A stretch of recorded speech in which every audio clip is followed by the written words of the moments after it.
Hello students, welcome to study 24। तो चलिए कर लेते हैं। आज सेंटेंस इम्प्रूवमेंट का अपना पार्ट 4 है। ठीक है, आज सारे आपके कंप्लीट हो जाएंगे सेंटेंस इम्प्रूवमेंट जो भी आपके सीजीएल में पूछे गए थे प्रीवियस ईयर में, जुलाई में 39 शिफ्ट्स में। ठीक है, तो वो सारे हमारे कंप्लीट हो जाएंगे। तो चलिए देख लेते हैं। हमारा कल हम लोगों ने कितने करे थे, 52 क्वेश्चंस कर लिए थे अपने। आज हम लोग देखते हैं 53rd क्वेश्चन से अपना। ठीक है, देखिए आपकी स्क्रीन पर आ गया होगा और जो भी इसके पार्ट 1, 2, 3 हैं वो उसकी लिंक भी मैं डिस्क्रिप्शन में लगा दूंगी, आप लोग डायरेक्ट जाके देख लीजिएगा। और प्रीवियस वीडियोस भी हैं, सिनोनिम एंटोनिम की भी इसकी बनाई है, मतलब सीजीएल में जितने टॉपिक्स आए हैं। अब इसके बाद आपका फिल इन द ब्लैंक्स और क्लोज टेस्ट चलेगा फिर। ठीक है, तो अभी सेंटेंस इंप्रूवमेंट है, spotting error, synonym antonym, medium phrases वो सब हो चुके हैं। प्लेलिस्ट में जाइए, आपको सारी वीडियोज़ मिल जाएंगी। ठीक है, तो 53rd क्वेश्चन आपकी स्क्रीन पर। Delegates of the conflicting countries formally meet at a conference to ironing out their differences. Delegate का मतलब क्या होता है? डेलीगेट हम लोगों ने करा भी था ये वर्ड। देखो, ये डेलीगेट का मतलब होता है कि आपका कोई प्रतिनिधि है, आप किसी को प्रतिनिधित्व कर रहे हैं, उत्तरदायित्व आपने किसी को दिया है, प्रतिनिधि बोलते हैं जिसको, वो डेलीगेट होता है। ठीक है, तो जो कॉन्फ्लिक्टिंग कंट्रीज, कॉन्फ्लिक्टिंग मतलब विरोधी, आपस में विरोधी कंट्रीज जो हैं उनके जो प्रतिनिधि फॉर्मली किसी मीटिंग में मिलते हैं, किसी कॉन्फ्रेंस में, तो वो क्या करते हैं, क्यों मिलते हैं? To ironing out their differences. Ironing out का मतलब होता है कि सेटल करना, डिफिकल्टी को सॉल्व करना। तो सब अपने बीच में जो भी डिफरेंसेस हैं उनको कम करने के लिए, सेटल करने के लिए मिलते हैं। Formally meet at a conference, conference में मिलते हैं फॉर्मली, आयरनिंग आउट करने के लिए अपने डिफरेंसेस। ठीक है, कम करने के लिए, उनको सेटल करने के लिए। तो 2 के बाद आपको पता है भाई क्या होना चाहिए, V1 होना चाहिए। इन्होंने आयरनिंग आउट कर रखा है। आयरन आउट बिल्कुल सही है, सेटल करना, डिफिकल्टी को कम करना, मतलब सुलझाना किसी चीज़ को। ठीक है, तो आयरन आउट तो आपका रहेगा, लेकिन क्या रहेगा आपका आयरनिंग आउट की जगह पर? ये देखिए 53rd वाले में आयरनिंग आउट की जगह पर क्या रहेगा? Iron out. ठीक है, क्योंकि V1 आपकी लगेगी, 2 के बाद V1 फॉर्म आती है, ING फॉर्म नहीं आती है, तो यहाँ पर C वाला ऑप्शन आपका करेक्ट हो जाएगा। ठीक है, नेक्स्ट देखते हैं 54th आपका क्या कह रहा है। You can always dependent on me, कि तुम हमेशा मुझ पर डिपेंड रहते हो। ठीक है, डिपेंडेंट ऑन मी, देखो भाई क्या है, डिपेंडेंट ऑन मी की जगह पर आपका क्या आएगा? डिपेंड के बाद ऑन लगेगा, ये तो सही है। ऑन मी आपका आएगा, तो for me, at me, over me सबको हटा देते हैं, लेकिन डिपेंडेंट नहीं है, डिपेंड ओवर मी, डिपेंड आएगा आपका, वर्ब आएगी आपकी डिपेंड ऑन मी, तुम मुझ पर हमेशा डिपेंड रहते हो, मुझ पर निर्भर रहते हो। ठीक है, तो डी वाला ऑप्शन डिपेंड ऑन मी होगा, डिपेंडेंट नहीं होगा। ठीक है, डिपेंड आपकी वर्ब चाहिए थी, तो डिपेंड हो जाएगा। ठीक, चलिए नेक्स्ट 55th क्वेश्चन। 55th में क्या आपका दे रखा है, देखते हैं। I have got a lot of homework this weekend. अब ये a lot of homeworks this weekend, इसमें क्या आपका आएगा? जो अंडरलाइन वाला है, ब्लैक वाला, अलॉट ऑफ होमवर्क। 4 ऑप्शन आपके सामने हैं, कमेंट करके बताइएगा क्या करेक्ट होने वाला है। ठीक है, तो होमवर्क जो होता है, सबसे पहले तो ये समझिए, होमवर्क जो है आपका वो एक अनकाउंटेबल है। ठीक है, होमवर्क जो है आपका वो एक अनकाउंटेबल नाउन है। कैसी है? अनकाउंटेबल। और अनकाउंटेबल का हम लोग प्लूरल और सिंगुलर नहीं बनाते हैं। ठीक है, तो होमवर्क्स नहीं होगा, ऐसे एस लगा के इसको प्लूरल नहीं बना सकते, होमवर्क ही आपका रहने वाला है।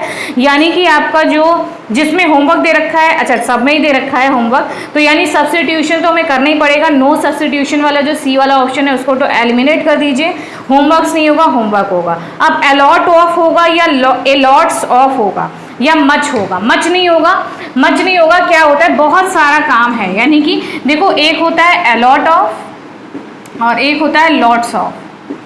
ठीक है, तो या तो लॉट्स ऑफ हो गया या अलॉट ऑफ, बहुत सारा, तो अलॉट ऑफ वाला करेक्ट हो जाएगा यहाँ पर, अलॉट ऑफ होमवर्क। ठीक है, I have got a lot of homework, यहाँ पर आपका कौन से ऑप्शन में दे रखा है? ए वाले ऑप्शन में, ए वाला ऑप्शन करेक्ट हो जाएगा जिसमें अलॉट ऑफ होमवर्क दे रखा है। लॉट्स ऑफ नहीं होता है, अलॉट्स ऑफ नहीं होता, या तो लॉट्स ऑफ होता है या अलॉट ऑफ होता है। ठीक है, चलिए ए वाला ऑप्शन करेक्ट 55th में। 56th, my friend Meera and her mother is visiting me this weekend. भाई मुझे इस वीक देखने आ रहे हैं, मतलब मिलने आ रहे हैं मुझसे मीरा और उसकी मदर। अब ये 2 लोग हैं, सब्जेक्ट आपके 2 हैं, प्लूरल है, तो इज क्यों लगा दिया भाई?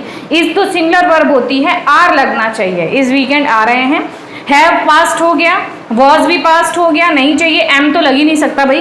क्या लगेगा आपका? आर विजिटिंग हो जाएगा, सीधे से आपका आंसर 56th में। देखिए इजी से भी आपके कितने क्वेश्चन आए हैं ना। जो सीजीएल का इंग्लिश का लेवल था वो बहुत सही था आपका, एमटीएस लेवल की बोल सकते हैं, इसमें इंग्लिश अभी आई थी, 2-3 क्वेश्चन आपको मॉडरेट लेवल के भी मिले थे, तो इजी से क्वेश्चंस थे आपके, कुछ ऐसा बहुत ज़्यादा टफ नहीं थे, इजी टू मॉडरेट, मॉडरेट में भी 2-4 क्वेश्चन बोल सकते हैं, बाकी लगभग सही क्वेश्चन पेपर आया था आपका सीजीएल का। ठीक है, चलिए 56 आपका हो गया, 57 देख लेते हैं। चलिए 57 क्वेश्चन आपका आपकी स्क्रीन पर देखिए आ गया होगा।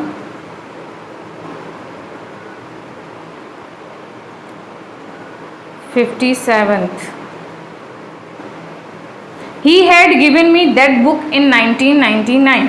ठीक है कि भाई उसने मुझे ये बुक 1999 में दी थी, कितनी पुरानी बुक हो गई। तो यहाँ पर आपका हैड गिवन मी की जगह पर आप और क्या पुट कर सकते हैं इन चारों ऑप्शंस में से जो इसे सब्स्टिट्यूट कर देगा। ठीक है, तो वॉज गिवन मी होगा, वॉज देखिए is are am was were होता है, इनके साथ जब भी आपकी वर्ब की थर्ड फॉर्म आती है यानी कि वो पैसिव टेंस हो गए आपके। कैसे हो गए? पैसिव। अब उसने मुझे दी है उसके द्वारा, मतलब ये पैसिव नहीं बन रहा आपका, डायरेक्ट सब्जेक्ट ही है, तो पैसिव आपको नहीं बनाना है, ए हटा दीजिए। बी आपका पास्ट इंडेफिनिट हो गया, ठीक है इसको रखते हैं। गिव्स मी तो नहीं होगा, गिव के साथ आपका सिंगुलर मतलब एस लगा दिया है यानी कि प्रेजेंट टेंस आपका बन गया है, और हम बात कर रहे हैं 1999 की, उसने मुझे दी थी यानी कि पास्ट की बात कर रहे हैं, तो प्रेजेंट का नहीं आएगा। डिड के साथ हम लोग हमेशा V1 यूज करते हैं, डू डज डिड इनके साथ V1 का यूज होता है, गिवन नहीं होगा, यानी कि आपका बी वाला ऑप्शन करेक्ट हो जाएगा। बी में बिल्कुल सही आपका पास दे रखा है कि भाई उसने मुझे ये बुक दी थी, गेव मी, बिल्कुल इसको क्या कर देगा? सब्स्टिट्यूट कर देगा हैव गिवन मी को। ठीक है, एप्रोप्रिएट ऑप्शन है आपका। Next 58, the young boy displayed an aptitude on scientific research. Aptitude on, इसका क्या मतलब है? देखो भाई, जो एक नया भाई नौजवान लड़का था, जो यंग बॉय था, छोटा बच्चा या बोल सकते हैं नौजवान लड़का, उसने क्या करा? डिस्प्ले किया, शो किया भाई क्या? साइंटिफिक रिसर्च में उसकी जो क्षमता है, उसकी रुचि है। एप्टीट्यूड मतलब उसकी जो उसमें इंटरेस्ट है, जो उसमें एबिलिटी बोल सकते हैं, उसकी योग्यता उसने साइंटिफिक रिसर्च में दिखाई, तो एप्टीट्यूड ऑन नहीं होता है। एप्टीट्यूड क्या होता है आपका? अच्छा इसको हटा देते हैं, जब तक आप लोग कमेंट करके बताइएगा कि क्या आंसर है। 58 वाला देख लेते हैं फटाफट से। हाँ देखिए क्या होता है, 58 में आपका एप्टीट्यूड फॉर होता है। एप्टीट्यूड फॉर किसी चीज़ के लिए उसकी एबिलिटी, किसी चीज़ में उसका इंटरेस्ट, तो एप्टीट्यूड फॉर होता है, यानी कि आपका कौन सा ऑप्शन करेक्ट होगा यहाँ पर? ए वाला। एप्टीट्यूड ऑन नहीं, फॉर होता है। ठीक है, इसको अच्छे से रिमाइंड कर लीजिए। ठीक, चलिए नेक्स्ट देखते हैं। Honesty as well as discipline are required to succeed in life. कि भाई ऑनेस्टी, आपको ईमानदारी रखनी पड़ेगी और अनुशासन रखना ही है सक्सेस होने के लिए लाइफ में। ठीक है, अगर आपको सफलता चाहिए है तो ये दो चीज़ें बिल्कुल होनी चाहिए, एक तो ईमानदारी होनी चाहिए और डिसिप्लिन ज़रूर होना चाहिए। ठीक है, तो क्या होगा आपका? Are required to succeed in life. अब ये जो आर वर्ब दे रखी है, देखिए एज वेल एज जो होता है, एज वेल एज, ये जो आपका कंजंक्शन है, ये हमारे फर्स्ट वाला जो नाउन होता है, इससे पहले वाला जो नाउन होता है मतलब सब्जेक्ट होता है, उसके अकॉर्डिंग इसके बाद आपकी कैसी आती है? वर्ब। ठीक है, तो यहाँ पर देखिए एज वेल एज से पहले आपका क्या सब्जेक्ट दे रखा है? हमारा ऑनेस्टी। ऑनेस्टी दे रखा है। ऑनेस्टी आपका कैसा है? सिंगुलर सब्जेक्ट है, और सिंगुलर के अकॉर्डिंग आपका आर की जगह पर क्या आना चाहिए? इज आना चाहिए। इज आना चाहिए। इज आपका कौन से ऑप्शन में है? Is required to succeed in life, यानी कि ए वाला ऑप्शन आपका करेक्ट हो जाएगा, जिसमें देखा है is required to succeed in life. ठीक है, ऐसा नहीं है कि ऑनेस्टी और डिसिप्लिन दो चीज़ें मिलके आर बन गई हैं। एज वेल एज के साथ हम लोग फर्स्ट वाला जो अपना सब्जेक्ट होता है, मतलब एज वेल एज से बिफोर वाला, पहले वाला जो होता है, उसके अकॉर्डिंग अपना सब्जेक्ट मतलब वर्ब लगाते हैं। ठीक है, चलिए नेक्स्ट देख लेते हैं। नेक्स्ट है आपका बीइंग अ प्रैक्टिस्ड लायर। ठीक है, it was totally normal for him to utter a complete and blatant lie.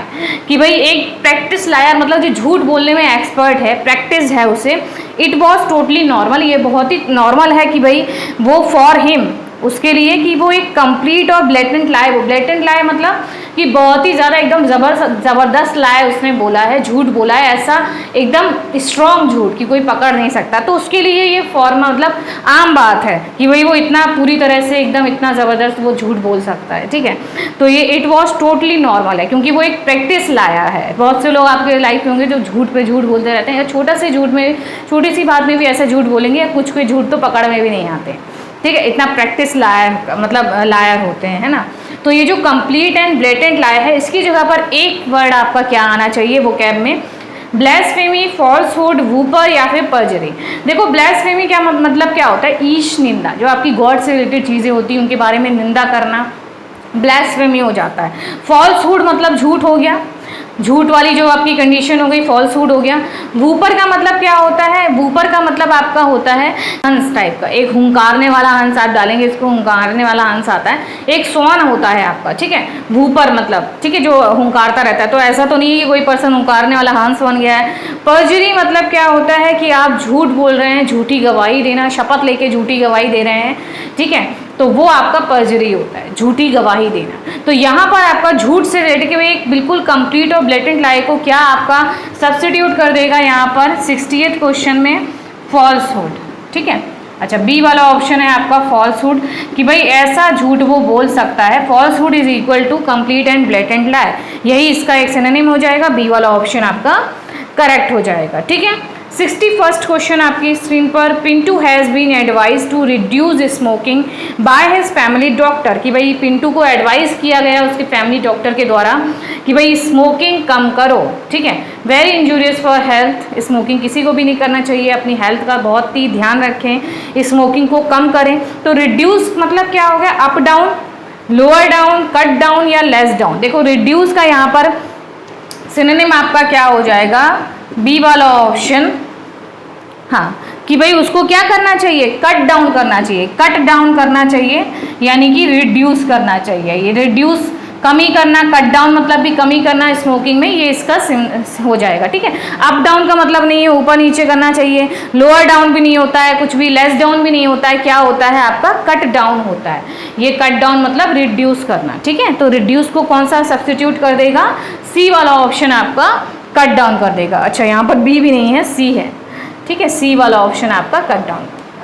Next देखते हैं 61st क्वेश्चन, अच्छा 61st तो हो गया, 62nd, the heavy medications and strong drugs at the sanatorium will surely turn a patient completely lifeless and unresponsive. जैसा कि आपने देखा है कि भाई वोकैब से रिलेटेड हमारे बहुत से सेंटेंस इंप्रूवमेंट भी आ रहे हैं, ईडियम फ्रेज पे आया था। तो वोकैब हमेशा मैंने बताया है कि इंग्लिश की अगर आप प्रिपरेशन कर रहे हैं, वोकैब सेक्शन आपको बहुत अच्छा अपना रखना पड़ेगा। वोकैब आधी से ज़्यादा 80% समझिए आपका पेपर सॉल्व करवा देगी। तो सेंटेंस इंप्रूवमेंट हो गया, फिलर हो गया, इसमें भी डायरेक्ट वोकैब बेस्ड क्वेश्चन आ जाता है। अब जैसे उसमें आपको नहीं पता हो कि भाई फॉल्सहुड का मतलब क्या है या ब्लैस्फेमी का क्या मतलब है, तो आप उसको कैसे रिलेट कर पाओगे, इसलिए आपको बढ़िया से वोकैब अच्छा अपना करना है। तो यहाँ पर भी क्या कहा गया कि बहुत ही ज़्यादा हैवी डोज दी जा रही हैं, हैवी मेडिकेशंस हैं उसकी और स्ट्रॉन्ग दवाइयाँ हैं, जिसकी वजह से सैनिटोरियम का मतलब चिकित्सालय ही हो गया, एक हॉस्पिटल टाइप का, वो सैनिटोरियम, उसमें क्या है श्योरली टर्न अ पेशेंट, पक्का एक पेशेंट को क्या कर दिया है उसने, इतनी स्ट्रॉन्ग मेडिकेशन ने कंप्लीटली लाइफलेस कर दिया है, बिल्कुल बेजान कर दिया है उसको, पेशेंट को। यानी कि यहाँ पर कौन सा ऑप्शन आपका करेक्ट होने वाला है, वेस्टेड, कैडेवेरस, टॉम्बिक या फिर जोनिक। वेस्टेड मतलब बर्बाद कर दिया है, नहीं। कैडेवेरस का मतलब होता है बिल्कुल क्या बोलते हैं, शव के समान कर दिया है, बिल्कुल बेजान कर दिया है। टॉम्बिक मतलब टॉम्ब से रिलेटेड टॉम्बिक हो गया, जोन से रिलेटेड जोनिक हो गया। तो आपका बी वाला ऑप्शन करेक्ट हो जाएगा कि इतनी हाई जो मेडिकेशंस हैं, ड्रग्स हैं, उससे क्या कर दिया, एक जो रोगी है उसको बिल्कुल शव के समान कर दिया है, कैडेवेरस कर दिया है, ठीक है। यहाँ पर कौन सा ऑप्शन है आपका, बी वाला ऑप्शन करेक्ट हो जाएगा, 60 बी वाला ऑप्शन कैडेवेरस, ठीक है। ये वाला आपका करेक्ट ऑप्शन हो जाएगा, यानी कि बिल्कुल मुर्दा की तरह कर दिया है, ठीक है। तो I work hard so that I might success. 63rd question आपकी स्क्रीन पर, 4 ऑप्शंस कमेंट करके बताइएगा कौन सा करेक्ट होने वाला है। आई वर्क हार्ड, कि भाई मैंने खूब कठिन परिश्रम किया ताकि आई माइट सक्सेस, ताकि मुझे सफलता मिल सके, ठीक है। तो यहाँ पर आपका क्या होगा, ताकि मैं सक्सेस हो सकूँ, ठीक, सफलता पा सकूँ। तो दैट आई माइट सक्सेस या फिर that I might succeed, that तो आपका रहेगा ही। अब ये आपको याद रखना है, देखो माइट तो माइट ही रहेगा क्योंकि पास्ट आपका टेंस है। स्टार्टिंग में देखिए आई वर्कड हार्ड, वर्कड कर दिया है, पास्ट बना दिया है, तो मे वाला तो नहीं होगा, मे का पास्ट माइट होता है। तो बाकी डी वाला ऑप्शन हटा दो 3 ऑप्शन में से। अब ये जो सक्सेस होती है आपकी, सक्सेस क्या है, देखिए सक्सेस क्या है आपकी, सफलता क्या होती है? नाउन होती है। सक्सीड क्या होता है? वर्ब होता है। और सक्सेसफुल पर्सन एक कोई है तो वो कैसा होगा? यानी कि ये एडजेक्टिव होता है। अब हमें ये याद रखना है कि भाई हमें सेंटेंस में अपना क्या चाहिए है? सक्सेसफुल चाहिए है, सक्सीड, या अब माइट के बाद आपका क्या आना चाहिए ताकि मुझे सफलता मिल पाए, सक्सेस हो पाऊँ मैं। तो सक्सेस होने के लिए क्या चाहिए आपको? सक्सीड, वर्ब चाहिए। 63rd में सक्सीड आपका कौन से ऑप्शन है? दैट आई माइट सक्सीड, ताकि मैं सफल बन पाऊँ। ठीक है, इस तरीके से। तो 63rd का सी वाला ऑप्शन जिसमें सक्सीड दे रखा है वो वाला आपका करेक्ट हो जाएगा। ठीक है, सक्सेस तो नाउन हो जाता है, इसको हटाना। That I might success, noun नहीं आता, वर्ब आएगी। ठीक, next question 64। He described about the scenery yesterday, कि भाई उसने सीनरी के बारे में बताया कल। ठीक, पास्ट टेंस है, यस्टरडे के अकॉर्डिंग डिस्क्राइब्ड आपका आ गया है। डिस्क्राइब ही रहेगा, डिस्क्राइबिंग नहीं करना है, आईएनजी फॉर्म नहीं लगा देना है। या डी वाला ऑप्शन डिस्क्राइब कर दिया है तो डिस्क्राइब भी नहीं होगा। अगर ये प्रेजेंट नहीं बन सकता क्योंकि यस्टरडे की बात आपकी हो रही है, पास्ट ही रहेगा।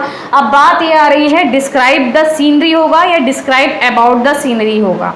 ठीक है, अच्छा इसमें इन्होंने सेम एज इट इज रख दिया है, डिस्क्राइब्ड अबाउट द सीनरी या फिर आपका डिस्क्राइब द सीनरी, स्पेलिंग का चेंज करा है ए वाले ऑप्शन में। तो आपका देखिए डिस्क्राइब, 64th क्वेश्चन जो है डिस्क्राइब्ड। डिस्क्राइब मतलब क्या होता है? किसी के बारे में बताना, और अबाउट मतलब भी होता है बारे में, यानी कि दोनों एक दूसरे के बराबर हैं। अब दो चीज़ें एकदम हम नहीं लेके हैं, सुपरफ्लुअस हमें सेंटेंस को नहीं बनाना है। उसने सीनरी के बारे में बताया और अबाउट मतलब भी बारे होता है, तो दोनों को एक साथ नहीं रखना है। यानी कि हम अबाउट को हटा देंगे और सिर्फ डिस्क्राइब द सीनरी, सीनरी के बारे में बताया, यानी कि सी वाला ऑप्शन आपका करेक्ट हो जाएगा जिसमें डिस्क्राइब्ड द सीनरी आपका दे रखा है। अबाउट हटा देंगे, दोनों का मीनिंग सेम है। सुपरफ्लुअस बोलते हैं टेंसेस को ही। अगर एक ही सेंटेंस में दो मीनिंग एक साथ आ गए हैं, दोनों का सेम मीनिंग है, सुपरफ्लुअस हो जाएगा वो। ठीक है, सुपरफ्लुअस नहीं करना है, अबाउट हटा दो, describe is equal to about, about हटा देंगे, सी वाला ऑप्शन करेक्ट हो जाएगा। ठीक है, 65th, he did not stop until it was remark that he was, हाँ, he was speaking at length about trivial things. He did not stop, वह तब तक नहीं रुका, अंटिल मतलब जब तक कि भाई इट वॉज रिमार्क, जब तक ये उसे बताया नहीं गया, भाई रिमार्क नहीं किया गया, that he was speaking at length, कि भाई वो बहुत ज़्यादा ही बोल रहा है, छोटी छोटी ट्रिवियल, ट्रिवियल मतलब तुच्छ चीज़ों पे बोल रहा है। बिल्कुल ठीक है, जो तुच्छ चीज़ों के बारे में बोल रहा है जो नहीं ज़रूरत है, लेंथ ही बना दिया है उसने, इतना बोलता चला गया। तो क्या मतलब हो जाएगा यहाँ पर देखिए, ट्विटरिंग, राइटिंग, या फिर लिटरिंग, या फिर रैम्बलिंग, कौन सा ऑप्शन आपका करेक्ट होने वाला है? फटाफट से आप लोग कमेंट करके बताएंगे कि क्या आंसर आपका करेक्ट हो रहा है। ठीक है, हाँ देखिए ट्विटरिंग का क्या मतलब होता है आपका? जी, ट्विटरिंग का आपका मतलब क्या होता है यहाँ पर कि भाई चिड़ियाँ होती हैं, चहचहाती हैं, ट्विटर करती हैं। ट्विटर करना, ट्विटर आपने देखा होगा भाई, ट्विटर हमारा सोशल मीडिया प्लेटफॉर्म, उसमें चिड़िया का वो बना हुआ है, बर्ड का वो बना है, ट्विटर कर रही हैं। ट्विटरिंग करना यानी कि चिड़ियों की चहचहाट, चहचहाना आपका हो गया। नेक्स्ट आपका क्या दे रखा है? राइटिंग मतलब लिखना। भाई ही वॉज स्पीकिंग एट लेंथ, भाई ही वॉज राइटिंग तो नहीं हो जाएगा, ही did not stop until, writing नहीं करना है, वो पूरा ही इन्होंने चेंज कर दिया। लिटरिंग का मतलब कूड़ा करकट आपका हो गया। रैम्बलिंग मतलब एक्स्ट्रा ज़्यादा बोलना या लेंथी कोई लेक्चर आप बोल रहे हैं, वो रैम्बलिंग हो जाता है। भाषण देना, रैम्बलिंग, एक्स्ट्रा बोलना मतलब जिसकी ज़रूरत नहीं है। तो यहाँ पर डी वाला ऑप्शन आपका इस पूरी लाइन को हटा देगा। 65th में डी वाला ऑप्शन रैम्बलिंग करेक्ट हो जाएगा। देखिए कितने ज़्यादा आपका वोकैब बेस इम्प्रूवमेंट आ रहे हैं। ठीक है, ये भी वोकैब बेस आपका आ गया है ना। चलिए next 66, the question was raised for discussion before the members during the assembly session, कि भाई question was raised for discussion, कि भाई डिस्कशन के बीच में उठाया गया क्वेश्चन, सामने लाया गया, मेंबर्स के सामने लाया गया, मतलब वो टॉपिक पे मतलब लाया गया question during the assembly session, assembly session के दौरान उस क्वेश्चन को सबके सामने लाया गया के दौरान। ठीक है, तो वॉज रेज्ड फॉर डिस्कशन को आप किससे हटाएंगे? Came off, came around, came out, या फिर केम अप।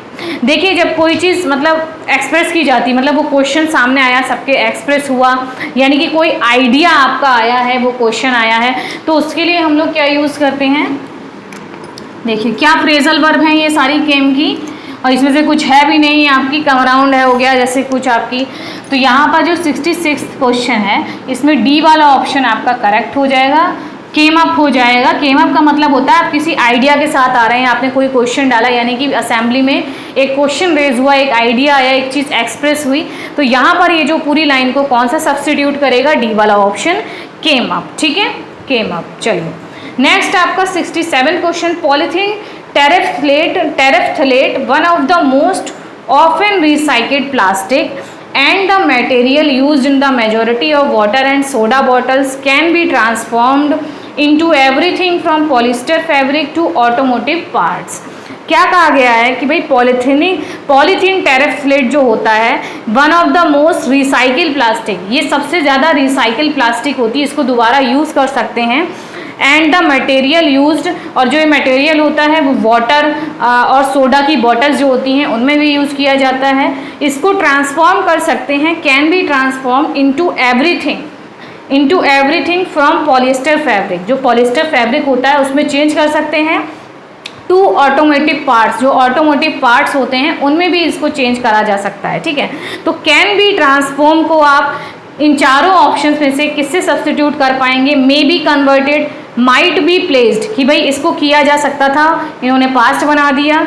प्लेस मतलब एक दूसरे की जगह लेना, ये भी नहीं होगा। डिवैल्यू मतलब किसी को डिवैल्यू करना, कम करना, तो मे बी डिवैल्यूड भी नहीं होगा। इवोल्व मतलब आपका और हो जाता है।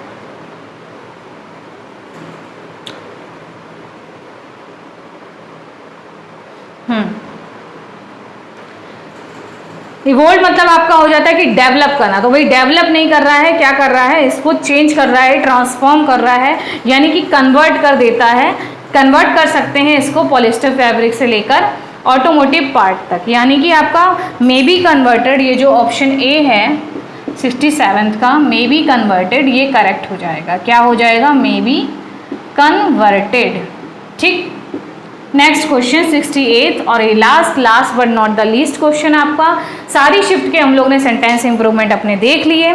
तो देखिए क्या है, the secretary to my boss is very efficient as he not only gives him the required information and also handles correspondence independently,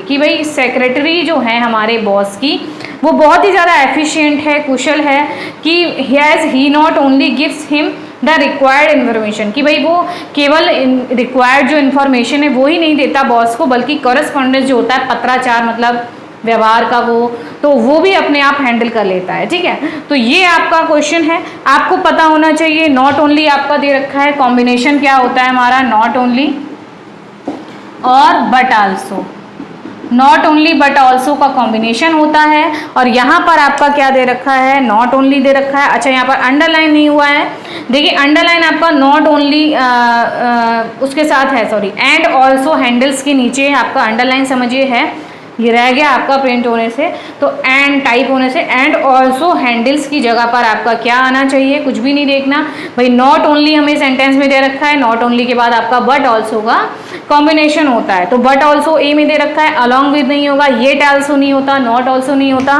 क्या होता है, बट ऑल्सो होता है। क्या होता है, बट ऑल्सो। नॉट ओनली ना तो केवल वो, ना ही वो मतलब केवल इंफॉर्मेशन ही नहीं देता है, बल्कि बट ऑल्सो वो भी करता है, क्या करता है, पत्राचार वाला भी सब कुछ अपने आप हैंडल करता है, कॉरेस्पॉन्डेंस। ठीक है, ए वाला ऑप्शन करेक्ट हो जाएगा।